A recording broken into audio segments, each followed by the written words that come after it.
점포 임대. 요즘 아주 좋은 자리에 있는 가게들도 이렇게 써붙여 놓은 걸 많이 보셨을 거예요. 위치도 좋고 유동 인구도 많은데 왜 장사가 안 돼서 문을 닫을까요? 단지 경기가 좋지 않아서일까요? 안녕하세요. 지혜의 중심을 찾는 해법, 지중해 TV입니다. 오늘은 새로운 사업, 특히 외식 사업을 준비하는 분들을 위해서 얘기하려고 하는데요.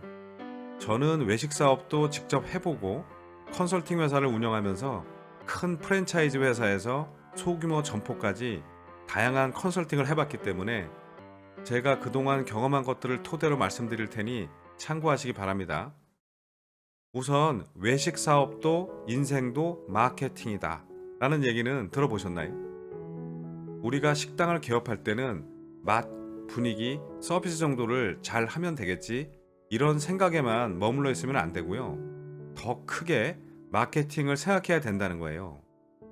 하지만 기본적인 얘기를 하지 않으면 이것부터 얘기해 달라는 분들이 꼭 있어서 우선 간단하게 정리를 하면 보통 음식점의 기본 3요소는 맛, 분위기, 서비스라고 얘기하죠. 첫째, 맛. 음식점은 당연히 음식이 맛이 있어야죠. 거기엔 물론 철학과 정성이 가득 담겨 있어야 되고요. 이 맛있는 음식이 준비되어 있지 않으면 아무리 인테리어를 잘해서 분위기가 좋고 서비스를 잘해도 재방문을 유도하기 어려워요. 그리고 음식은 대중성, 독창성, 중독성, 일관성이 있어야 한다는 얘기는 많이 들어보셨죠? 대중성, 즉 누구나 친숙하고 좋아할 만한 음식이어야 되고, 독창성, 하지만 차별화되는 특별함이 있어야 되고, 중독성, 그 맛에 빠져들어서 다시 생각나게 해야 되고, 일관성, 그 맛을 계속 유지해야 된다는 거죠. 예를 들면 냉면이라는 음식은 굉장히 대중적이지만 다른 곳과는 차별화되는 특별한 맛이 담겨 있어야 되고, 변함없는 그 맛에 고객들이 중독이 되어서 다시 찾아오게 만들어야 된다는 거죠. 그 다음 둘째, 분위기. 맛있는 음식이 준비되어 있다면 공간과도 조화를 이루어야 되기 때문에 인테리어, 세부적으로는 간판, 조명, 식탁과 의자, 식기류 등도 잘 맞추어야 하고요. 셋째, 서비스. 고객이 들어올 때부터 나갈 때까지 불편함이 없고 기분 좋아지게 만들어서 재방문할 수 있도록 세심한 서비스를 해야 되는 거죠. 물론 만족을 넘어 감동까지 줄 수 있다면 더 좋고요. 여기까지는 기본 중에 기본이지만 일단 정리를 한번 한 거고요. 지금부터가 중요한데요. 실제 외식 사업으로 대박을 내고 싶다면 이 정도 수준만 알고 있어서는 안 되고 마케팅에 대한 폭넓은 이해를 하고 있어야 돼요. 우리가 전쟁을 할 때 나는 재래식 창을 들고 말을 타고 가고 있는데 상대는 최신식 탱크나 첨단 드론 같은 걸 가지고 있다면 처음부터 상대가 되지 않는 거죠. 그래서 우선 전체적인 상황부터 자세히 알아둬야 되는 거예요. 아마 마케팅을 전공한 분이 아니더라도 포피에 대한 얘기는 한 번쯤 들어보셨을 거예요. 프로덕트, 제품, 프라이스, 가격, 플레이스, 유통, 프로모션, 판매 촉진이죠. 이 앞 글자를 딴 건데요. 이건 1960년대 제롬 메카시 교수라는 분이 만든 마케팅 믹스 이론에서 유래된 건데 이게 계속 발전돼 오면서 마케팅에 대한 전략과 흐름은 보통 이렇게 전개된다고 얘기들을 해요. 일단 복잡해 보이죠. 대학에서 최소 몇 개월에서 몇 년까지 공부해야 되는 과정이니까 실제는 이보다 훨씬 더 복잡해요. 그런데 이건 아주 중요하지만 생산자 또는 판매자 관점에서 보는 시각이라 오늘은 제가 소비자 관점에서 마케팅을 좀 이해하기 쉽게 설명을 드릴게요. 우리가 보통 어떤 제품을 구매할 때는 다음과 같은 네 가지 단계를 거쳐요. 인지, 이해, 확신, 구매. 즉, 내가 어떤 제품이 있다는 걸 인지하고, 그게 어떤 제품인지 이해하고, 그게 나한테 필요하다고 확신이 들면 구매를 하는 거죠. 물론, 써보고 괜찮다고 판단이 되면 재구매하는 거고요. 만약 음식점이라면 재방문을 하는 거죠. 그러니까 재구매 또는 재방문까지 생각하면 5단계로 얘기할 수 있는 거죠. 인지, 이해, 확신, 구매, 재구매. 여기까지 이해하셨죠? 그런데 사실 우리 인생도 마케팅과 다르지 않아요. 결혼으로 예를 들어보죠. 우리가 어떤 사람을 미팅으로 만났든 소개팅으로 만났든 우선 처음에 이름을 인지해야 되죠. 그 다음에 그 사람이 어떤 환경에서 자랐는지, 현재 직업은 뭔지, 취미는 뭔지, 어떤 음식을 좋아하는지, 어떤 목표를 가지고 사는지 등을 들으면서 이해를 해야 되는 거죠. 그 다음에 여러 가지 조건이 맞아서 사귀어 보다가 이 사람 없이는 못 살겠다. My destiny. 이런 확신이 들면 결혼, 즉, 구매를 하는 거죠.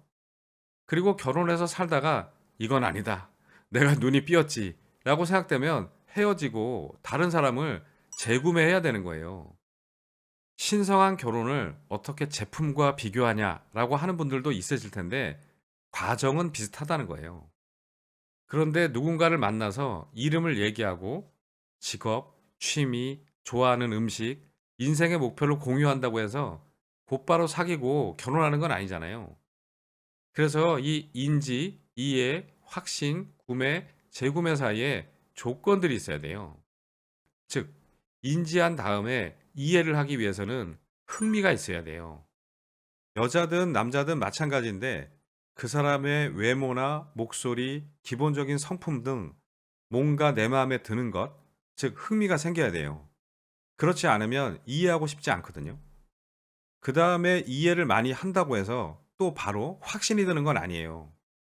내가 이 사람과 평생을 함께하고 싶다는 강한 욕구나 욕심이 생겨야 되는데 그러려면 상대방이 나한테 정보를 많이 줘야 돼요.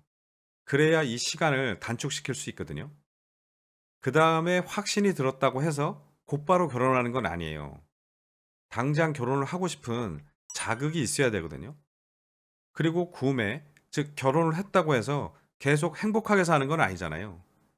내가 인지를 잘못했거나 그 사람에 대한 이해가 부족했거나 확신을 가져야 할 때 신중하지 못해서 지금 행복하지 못하다면 반품을 하고 새로운 제품을 구매해야 돼요.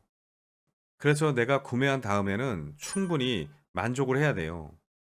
물론 사람은 재구매하지 않는 게 좋지만 제품이라면 만족을 주어서 재구매하게 해야 되는 거죠. 실제로 제 선배 얘기를 해드릴게요. 그 선배는 대학 졸업하고 나서 딱 한 명의 여자친구를 사귀었는데요. 연애를 한 지 7년이 넘었고 여자친구가 너무 잘해주는데도 결혼하겠다는 얘기를 안 하더라고요. 그래서 제가 가끔 형 결혼 안 해? 라고 물으면 때가 되면 하겠지 라고 하면서 차일피일 미루더라고요. 아무래도 남자가 경제력에 자신이 없으면 이런 반응을 보이는 경우들이 많죠.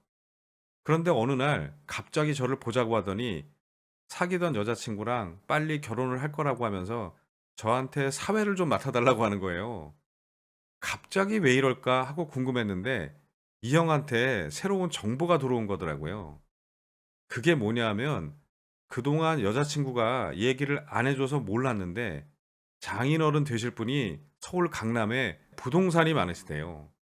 이 상황을 마케팅적으로 얘기하면 그동안 몰랐던 유익한 정보가 입력이 되니까 확신의 시간이 온 거죠.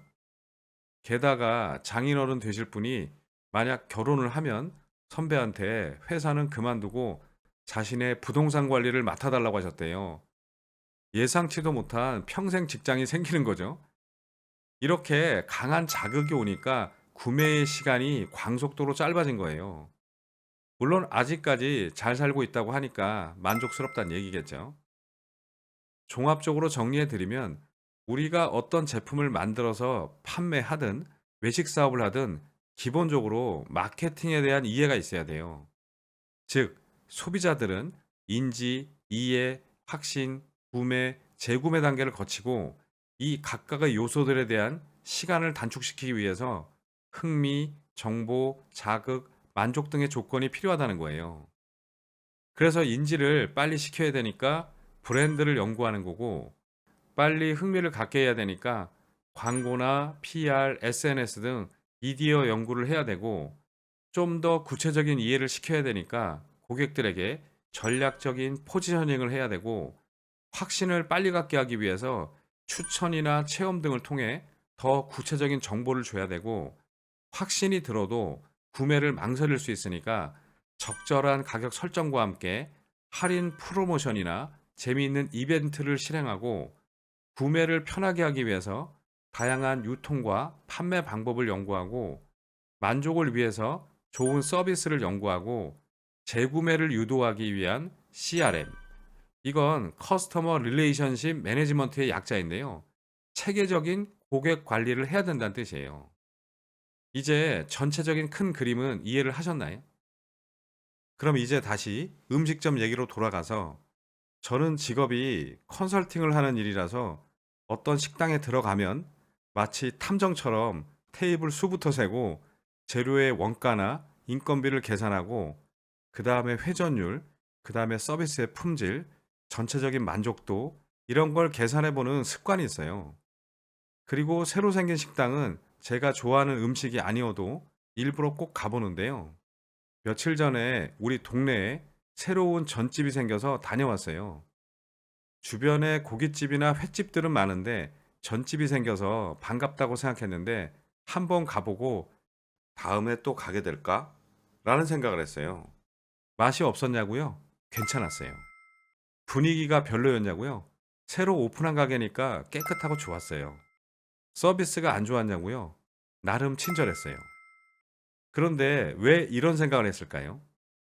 이 집엔 거리가 없었어요. 거리. 현재 외식 사업을 하고 계시거나 생각하고 계신 분들은 우선 거리라는 전략을 꼭 마음에 새기고 계셔야 돼요. 이 거리는 사전적 의미로는 내용이 될 만한 재료를 얘기하고, 표준어는 거리예요. 그런데 보통 사람이나 차가 많이 다니는 길을 뜻하는 것도 거리고, 두 개의 물건이나 장소가 공간적으로 떨어져 있는 길이도 거리라고 하는데, 뭐하러 이것까지 헷갈리게 거리를 표준어로 하는지 국립국어원에 묻고 싶네요. 암튼 표준어가 거리지만 저는 표현의 편리함과 강조를 하기 위해서 거리라고 하겠습니다. 우리가 외식 사업을 할 때는 이 거리가 있어야 돼요. 이게 뭐냐면, 우리가 어떤 관광지를 갈 때는 뭐가 있어야 되죠? 거리들이 골고루 갖추어져 있어야 돼요. 볼거리, 즐길거리, 먹을거리, 살거리, 이야기거리 등인데요. 이런 거리들이 전체적으로 잘 갖추어져 있어야 비로소 우리는 좋은 관광지라고 얘기하는 거예요. 그래서 우리가 식당을 운영할 때도 당연히 먹을거리가 중심이 되어야지만 다른 거리들도 잘 갖추어져 있어야 돼요. 즉, 내가 식당이 아니라 하나의 관광지를 만든다 라는 생각을 하셔야 돼요. 그래서 식당에 들어가면 우선 볼거리가 있어야 돼요. 음식의 기원이나 재료를 소개하는 것도 좋고, 사장님의 특별한 이력이 있다면 그걸 알려주는 것도 좋고, 연예인이나 정치인들이 다녀간 사진이 붙어 있는 것도 좋고, 그런 게 없다면 재미있는 문구를 붙여놓는 것도 좋아요. 여러분들도 가끔 보셨을 텐데, 식당에 들어가면 재미있는 문구들이 써 있는 게 있죠. 넌 먹을 때가 제일 이뻐. 새우는 내가 깔게. 넌 먹기만 해. 공주병 있으신 분들은 고기 구워드립니다. 얼짱 손님들은 몸짱 손님 부킹해드립니다. 오늘 술이 좀 받나요? 경찰과 대리운전 두 사람이 기다리고 있는데 누구랑 같이 가시겠어요? 이런 게 붙어 있으면 너무 재밌죠? 그 다음엔 즐길 거리가 있어야 돼요. 대부분의 사람들은 음식을 기다리는 시간이 지루하기 때문에 같이 온 사람과 대화를 하거나 스마트폰을 보는 경우가 많죠. 그럴 때 메뉴판에 별도의 읽을 거리를 주는 것도 좋고, 누가 계산할 건지를 정하는 사다리 타기 같은 걸 제공해 주는 것도 좋아요.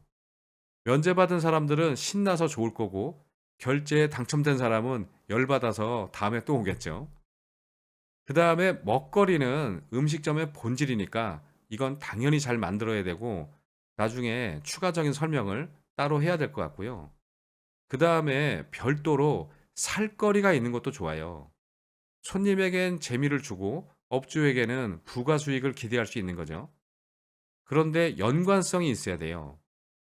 예전에 어떤 닭갈비집에서 액세서리 파는 것을 봤는데 연기가 가득한 식당에 액세서리는 좀 어울리지 않죠?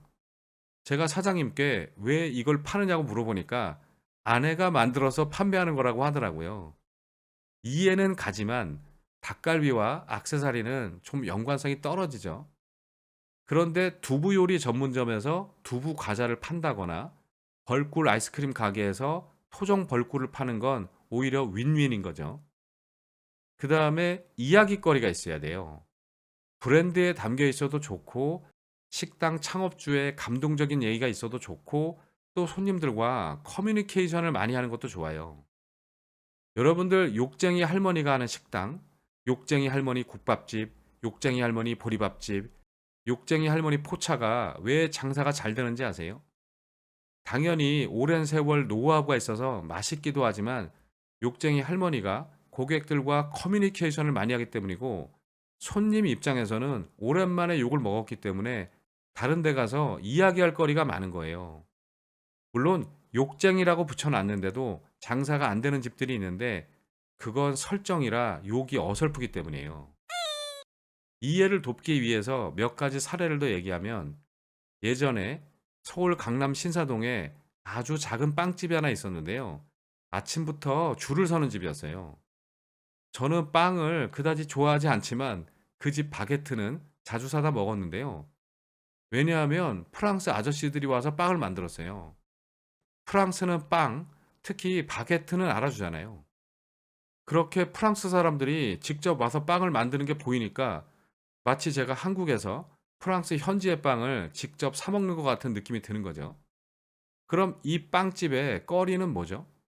제가 다른 사람들한테 거기는 프랑스 사람들이 직접 만들어서 팔아 라고 얘기하는 거죠.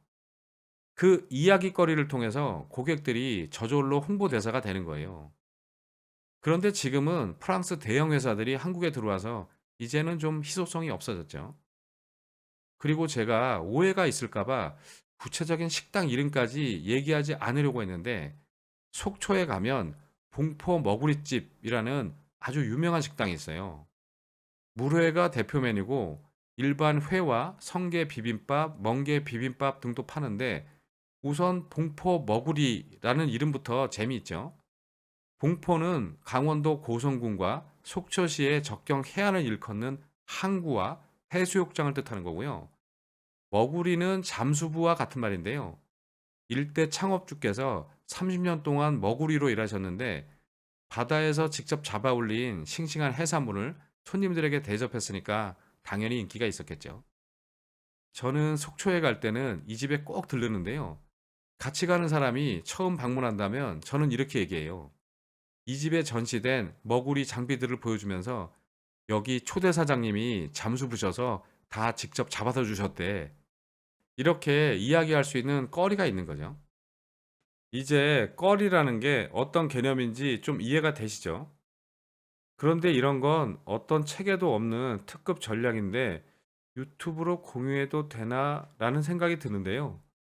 암튼 제가 예전에 대한민국뿐만 아니라 전 세계 맛집 투어를 다닌 사람이라 마음 같아서는 좀 더 자세하게 다양한 식당들을 얘기해 드리고 싶은데 이러다가 며칠 밤새울 것 같아서 여기까지 하고, 일단 오늘 1차로 정리를 해보면, 고객들은 제품을 사거나 식당을 이용할 때 인지, 이해, 확신, 구매, 재구매 과정을 거친다는 것과 내 음식이 대중성, 독창성, 중독성, 일관성을 가져야 하고, 이것이 준비가 되었다면 단지 음식만을 파는 식당이 아니라 관광지 같은 다양한 거리를 만든다라고 생각하셔야 돼요. 물론 키오스크에도 이런 거리들이 들어 있어야 되고요. 암튼 이 볼거리, 즐길거리, 먹을거리, 살거리, 이야기거리를 도대체 어떻게 만드는 건지 구체적인 전략과 방법은 요청하시는 분들이 많다면 차근차근 알려드릴 거예요. 자, 그럼 오늘은 여기까지 하고, 성공적인 외식 사업을 하는 방법에 대해서 더 많이 알고 싶은 분들은 구독, 좋아요, 알림 설정을 누르고 다음 영상에서 뵙겠습니다. 감사합니다.